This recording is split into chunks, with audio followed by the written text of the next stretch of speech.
with you that we we need to sell our market. Yeah, I agree with you.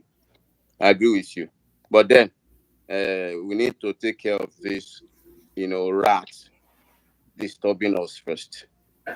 This infestation. We need to deal with it in the meantime, so that we can have, a focused mind on um, 2027. And I'm in agreement with you that we need. It's just about what people has been saying on the space. We need to make them chase the shadow, and not we, you know, pushing back at their false narratives. We need to make them chase our shadows. Yeah, like what Nehemiah said. We need to make them begin to. Oh, it's not. It wasn't Nehemiah. No, no. My brother is that we need to make them begin to counter facts that are recorded and visible. Yeah. So thank you again, everyone, for joining the space. It is still Peter Obi or Nothing for Coalition. Yes. And we are getting also looking into the feedback from the Digimedia, the multi-billion taxpayers' money um, event that was held yesterday, and their underlined mandate as against the superficial uh, uh, event that they had. Okay, let's go on the space.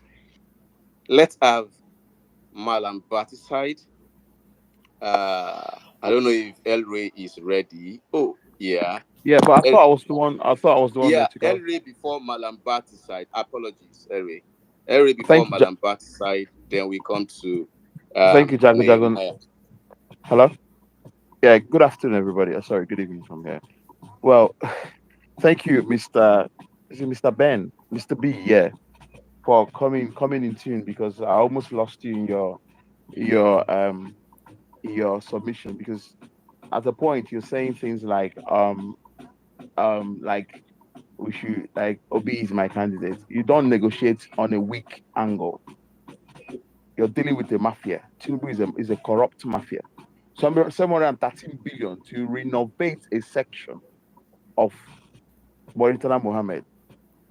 You're negotiating with you're negotiating with a mafia. You don't negotiate on a surface of weakness. You go there as a conqueror. So it's battle for battle, fierce for fierce. All right, this is a front we want to achieve. We have different fronts. You might start on your own campaign, obese my distance, so long as you're honest to yourself. You might have the warheads, people that say Obi or nothing, and that's damn any consequences, Obi or nothing. If you don't want it, just go to hell. Other people will come, oh, Obi is mine.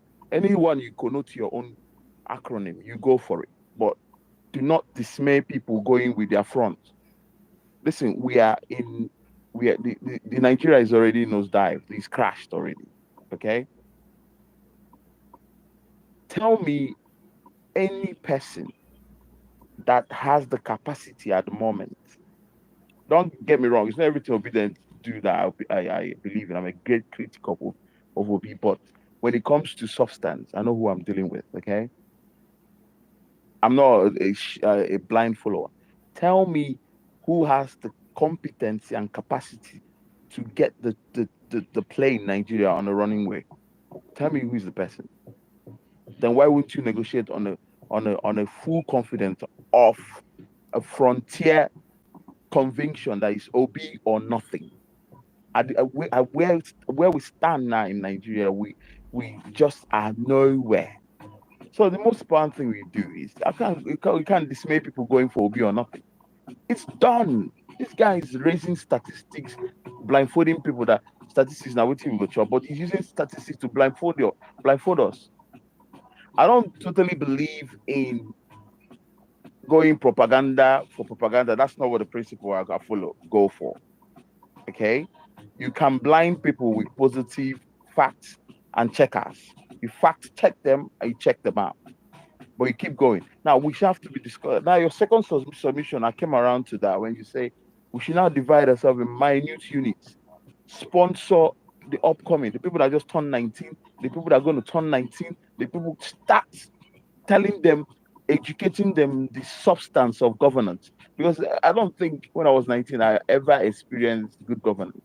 I think now, because we need our principle to be there, we start telling them what governance is and what we are coming with. Let them understand that Nigeria at its the way it is now, it's not normal.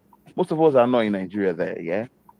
If we can educate them what governance is, that they have a right, they have right to health, right to schooling without paying exorbitantly, right to live.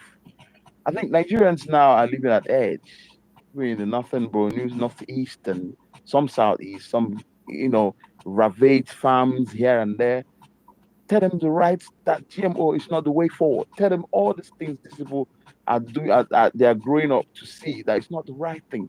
And those people, if we can get them, match them with the already broken CPC, which their fool has died. Match them with that one. Get that one. Get our own solid distance. I think we are negotiating on a purpose of strength. The bargain chip Obi has is how forceful, how strong we hold him in his hand. Like, mate, if you don't want to go, I'll push you there. You go there. Because we believe in you. Then if he looks back, like how Moses was fighting, if he's tired, they hold his hand up. You have to keep fighting. They start winning. Then if looks back, say, there's no other means, so you have to go. You can't come in a place of weakness.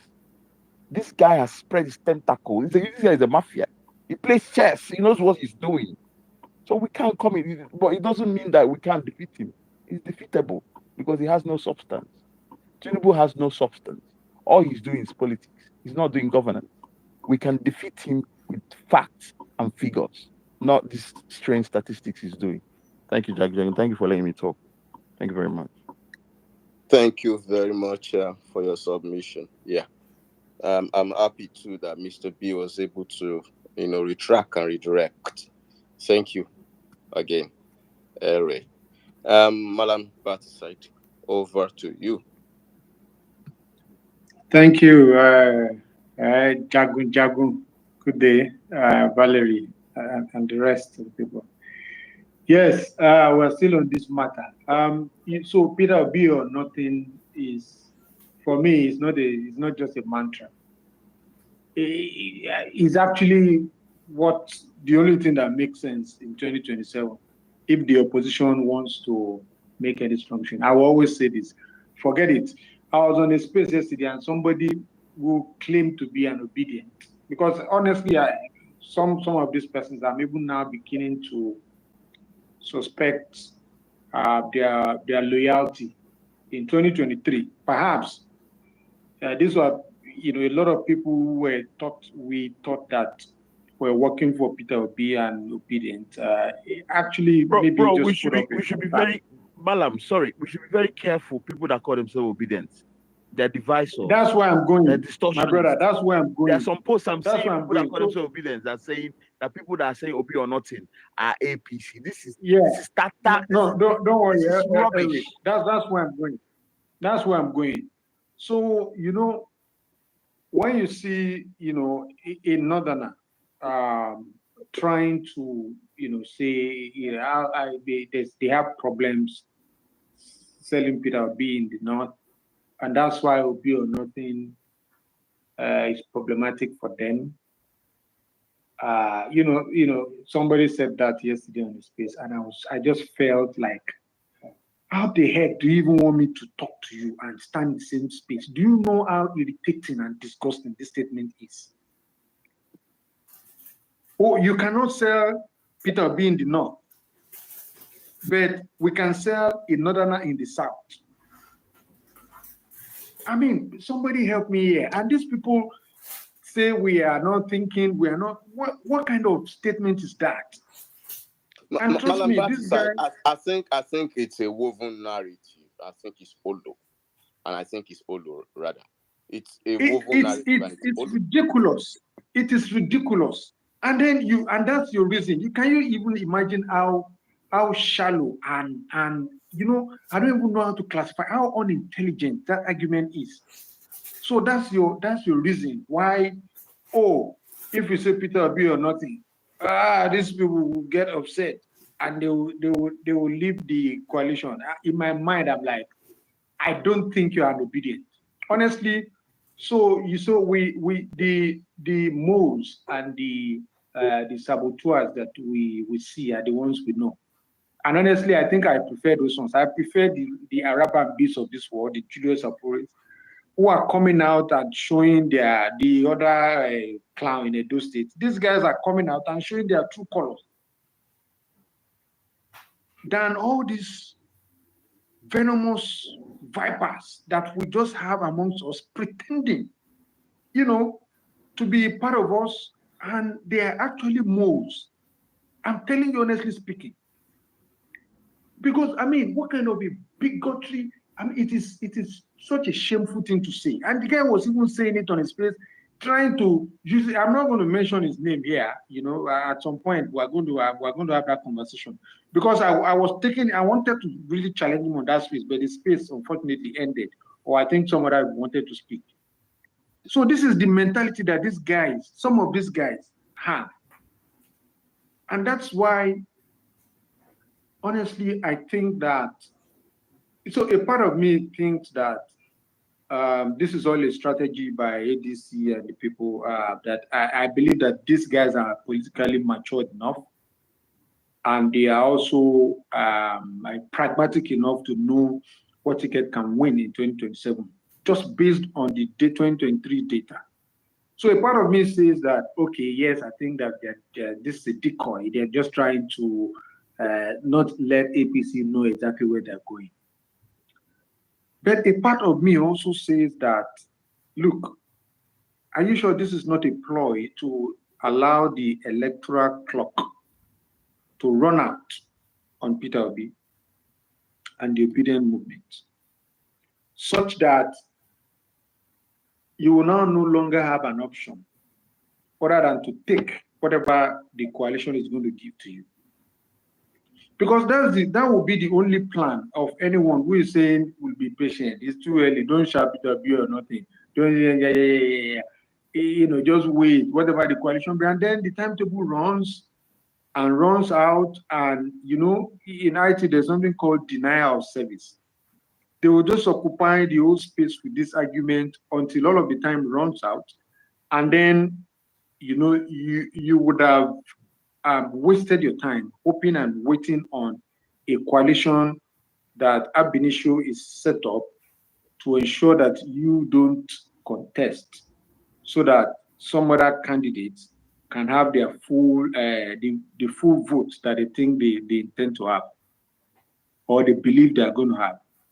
So a part of me is saying that, and that part of me is the one that wants to shout Peter Obi or nothing from now till eternity. In fact, I want to say I shouldn't say Peter Obi or not. For me, you're already an imbecile. I will just cancel you. I don't care. I don't want to know who you are. I'll block you, block me. I don't give a flying hoot. Because this is dangerous. Everybody and their dogs know that Peter Obi or nothing is in the enlightened best interest of the coalition, is in the enlightened best interest of the average Nigerian, both home and in diaspora. The average Nigerian in Nigeria who is tired of not knowing where the next meal is going to come from, who is tired of, oh, sorry. Okay, yeah. So maybe I have like 1 or 2 minutes more. Who is tired of, insecurity? I mean, you go in today, you sleep, you are not sure what will happen. I'm just looking at what is going on in the North Central as we speak, and in a lot of parts of the country where there's insecurity, where you are just not sure. It's as if government does not exist. Any calamity can just come and meet you, and you will not get help until almost a whole village is wiped out. Peter Obi or nothing is in the best interest of the diasporans in the diaspora that are tired of racism, that are tired of living amongst strangers. Nigeria is a land filled with milk and honey. Apart from the natural resources that are not being brought to their full potential just because of lack of vision and incompetence of our leaders. Oil alone is enough to set us free from the shackles and the buffetings of poverty in this country if you know what we are doing. We have 37.2.3.1 billion barrels of oil that we can tap into. Yet our naira is 1,500 naira to $1. Ghana, here, in fact, Seme, the people where the people used to buy fish and all, their currencies are now doing better than us. Don't let anybody fool you. This government is anti-people. Don't even have a second thought about how useless and clueless and insensitive this government is. They just want to give you propaganda while they, recoup their investment in elections and then enrich themselves. And if you allow them, hold on to power and make sure that till they die, they remain relevant, they remain within the corridors of power. Of course, we saw the program in Lagos. If Tinubu mistakenly wins in 2027, I can guarantee you that you should just add 12 years to your age. Because once he wins in 2027, so you are going to be making two statements. You are going to be showing that, okay, regardless of your noise, he can do whatever he wants to do, right? And this next thing is that regardless of economic mismanagement and the incompetence and all of the problems in the country, he can still win an election. Honestly, it's a dangerous game people are playing that they don't know. Actually, you see, the people on the other side of the aisle are the people I'm actually most worried about. I think some of these guys are compromised. Either they are compromised or some of them are just hopelessly foolish. Because you see, the more I think about this, don't say Peter Obi or nothing, the more it doesn't make sense to me. Because sometimes I reflect that, okay, is it me that is not looking at this thing properly? But the more you sit down and you come into your best moment of lucidity and you analyze, you see that there's no way you are not going to align with Peter Obi or nothing, and you tell me that you are sincere about removing Tinubu in 2027. It does not work. You need two things as a wrap-up. You need the maximum energy and the potent force of the obedient movement, plus the wisdom and the structure and the whatever it is that the politicians do to help funnel all of that energy and guide it towards victory. If something goes wrong either way, you reduce the probability, a chance at victory. And honestly, people know how dangerous it is to miss the target in 2027. In fact, Peter Obi or nothing should be the mantra in the North. I expect it to be the mantra in the North. If people actually truly understand what Nigeria means and where we are, it should actually be the mantra in the North. It is all people like us that should be telling them that they should calm down. Yes. So sorry. And then finally, I think there's something people, the ADC people and the coalition people are missing. I'll keep saying it.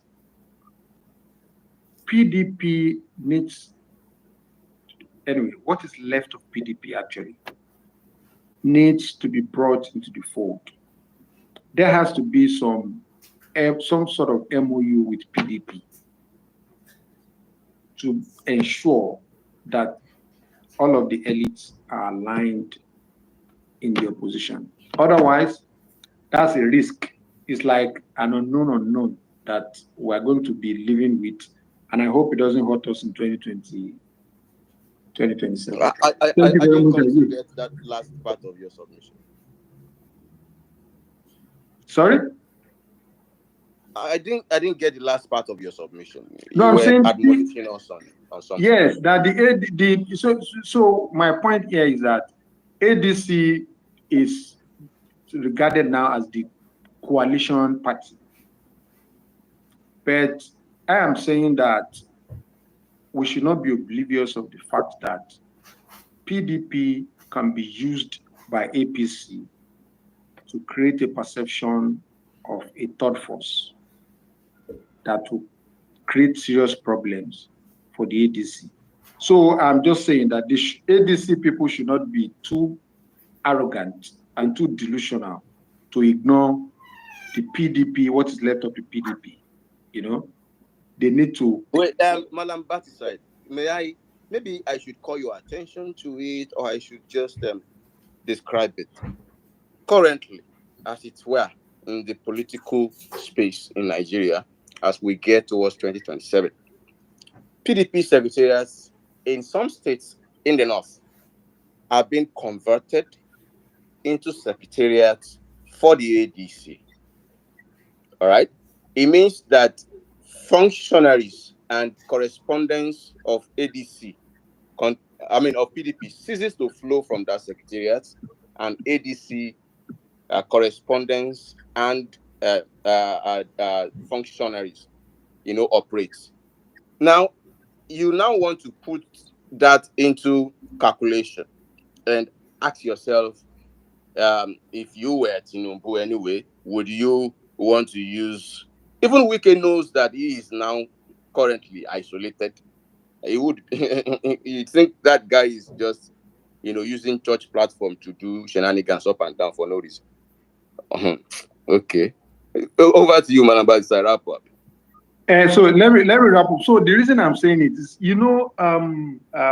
so it is what we call it now, but I'm talking about PDP now. But you see, that same PDP that we think, is dying, and I agree with you. Actually, quite a number of the structures, particularly in the north, had been collapsed for the ADC. But you see, in the hands of Tinubu and his goons, you'll be shocked how they will fund PDP, promote it, and create a perception of, strength just to distract and discourage people. They can use the same APC people to attend campaigns and do, if they can fund anything, bring up Sheyi Makinde from Oyo State, and find maybe a Kwakwaso or whoever wants to play ball. If you want to do political argument, let me ask you, what is the political asset of Sheyi Makinde in a national context? So it's zero. So it is actually zero. It is not significant. I agree with you. But I'm telling you that APC does not need Sheyi Makinde to do anything serious. It's just to create a perception of, what we have been saying is that once we get a 3-horse race, it's a problem. A lot of people are saying that, look, once we have a 3-horse race, they will not vote, there will be voter party. So if all APC would achieve is to create a perception of 3-horse race, to say, look, Shibu, we have told you people, PDP too is now, this opposition is divided. That's what, and then at the end of the day, they will have enough narrative, in the atmosphere to allow for the rigging. Because all they are doing, all APC will do in 2027, they know they cannot win. But they would want to create the perception of strength or a certain narrative that sort of go along the line that supports the rigging. And this PDP, I'm just saying, I'm worried about the prospect that the PDP guys. And look at Bolaji, what's his name? The ADC, sorry, I'll wrap up now in 10 seconds. The ADC secretary, and I think Ologunagba was that. You saw the banter that they had recently. Bolaji said that PDP is dead. Babangana, PDP secretary, are saying that far from it. As a matter of fact, PDPC has the structure, right? So that's all APC needs. So, and I'm saying that we need to get these guys to either, shut up or align with the coalition. That's what I'm just looking at going into 2027. Thank you. All right, let me quickly give a feedback to your submission with that a third force argument. A third force with a candidate who can help them, you know, weave whatever narrative they want to weave. I would agree. But in this case, good luck to them scouting, a candidate that they can use in that third force to weave that kind of narrative, anyways. But it was Ian Wright. I can't remember the year now in the Premier League, and the commentator. He was Ian Wright on the ball. He was free on the ball, and it was the last rush of that match, and it was that goal that would give Arsenal the EPL trophy. And the commentator said, "It's Arsenal Gunners. It is up for grabs." And the rest is history. For ADC, I mean, for the coalition and the ADC, which is the platform they have adopted, see, this 2027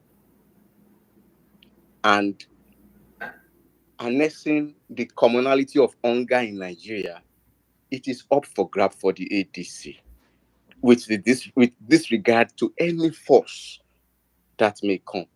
It is not, it is not vain saying that it is jittery and desperation that is pushing them to do all of this diggy media and spending billions, to activate shenanigans, honestly. In any case, thank you, Malam Batiside. I just think it's up for grab for the ADC if they do the right thing and put the right peg in the right hole throughout their deliberation and decision making up until 2020. I mean, up until when the candidate is being revealed. Let's move the mic. Thank you again, everyone, for joining the space. Let's move the mic. We have a few speakers on up now. Okay. Ichi, your hand was up. I think you want to say something. We'll be um, we'll be wrapping up. We'll be wrapping up since we are exhausting the conversation already. But then let me appreciate everyone on the space. Valerie, are you done in the kitchen? Are you done in the kitchen? All right. We'll continue to push this conversation. We'll continue to speak. We'll continue to insist on the right candidate. And there is only one right candidate. I am so glad that I am following a brand that is like Gary. You no need advert, but it is in your household. No advert, but it resides in your household. You can't wake up, either you are an antagonist or you are a protagonist. You cannot wake up without that name in your household. I think that should send a signal going into 27. All we just need is to roll our sleeves, and get our hands on deck, get involved, and don't back down when we get to that bus stop where we are highlighted in 2023. This time, we won't be highlighted. All right, I want to appreciate everyone that came. I mean, that has honored this space in the absence of no speakers.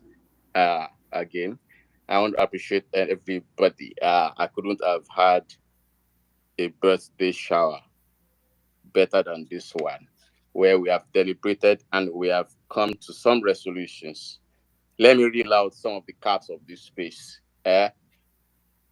Shrink them and staff them of oxygen, to make engagement so that they don't go over your head. I mean, they don't go use your head to hand from, the pool of taxpayers' money that they have earmarked, to falsify narratives. and launder image of the man who have stolen the mandate of Nigeria, but refused, or or rather unable to govern with what he has stolen. In any case, this Pharaoh that we see today, by 2027, by assistance, our resolution, and our intention to say, no, we will not turn our backs, we will see that Pharaoh no more. Thank you, everyone.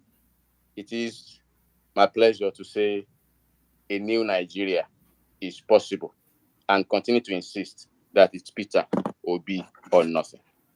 Valerie, your feedback before we draw the curtain. Yeah, thank you, Jagu, for this space. Happy birthday in advance. And I just want to thank everybody for being on this space.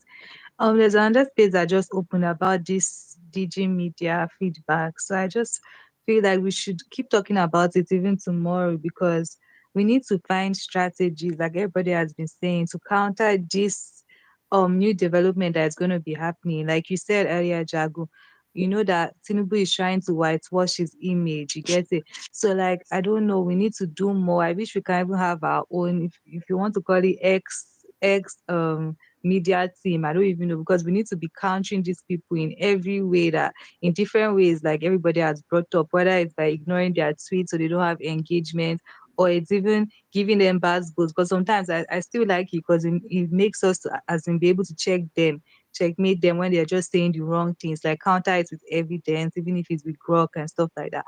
So I just feel like we need to do more, because Tinubu is trying to, I feel all this is just to get into 2027 elections, like get back in as president, you get it? So like he's trying to just clean up his image, and we need to hold him accountable for not giving us good governance this 2 years that he has been in office. So that's just what I have to add. Thank you, Jasmine. Yeah, thank you very much, Valerie. The man is OTP and he is aware, and the only thing available is optics, launder image. Rebase, rebase, whatever, and all of the artificial, and window dressings everywhere. Anyway, thank God for the obedience that is calling out all of these false data that they reel out on daily basis, and it's become very uncomfortable for them to even to continue. Thank you, everyone. A new Nigeria is possible, I insist. Yeah, good night.